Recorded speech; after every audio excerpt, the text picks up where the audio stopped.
Meet WIlly Bogner, a living legend whose work stretches from iconic fashion to the Olympic Games to James Bond. To be a well-rounded person. This is really something I've been always after. It was possible 30 years ago because there were innovators back then as well, one of the most influential being WIlly Bogner. My father was a hunter, and I accompanied him in his hunting trips, and I was doing filming, and he had bought a very beautiful 16mm camera. And so I became kind of the official documentary maker on the hunting, and I was chasing all kinds of animals and wildlife later for me, which is also great fun. That's how I learned the technique of filming. In 1960, WIlly earns a spot on the German Olympic team. I was 18 years old, so you can imagine what it means for just a young guy to be suddenly among the best of the world. It's something you never forget. It's with you all your life.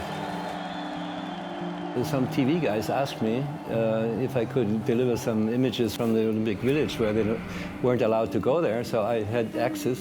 But that was my first contact with the pros, and I made a small movie for them. And I could ski well. I could ski with a camera, so nobody told me in school you can't do this. So I just took this camera and skied with it in high speeds. Then the Bond people saw these images. There's a crazy German guy with a camera 35mm going 65 miles an hour down the hill, and they had this project there where there was a ski chase, and they called me up. Can you imagine as an amateur filmmaker when the Bond people call you up and say, hey, you want to work for us? And say, are you kidding? So it was a great break.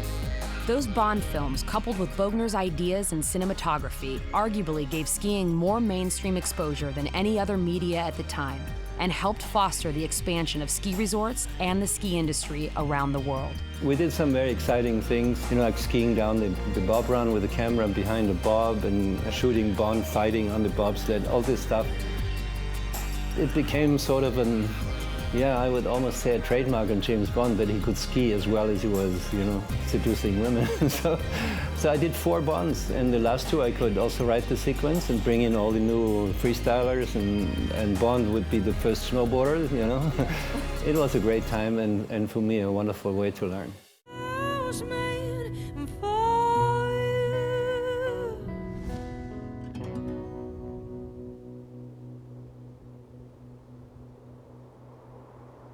Do something that's pushing yourself. Testing. Scare. You need to scare. Have one of those situations, and you make it. Whether you're biking or even driving.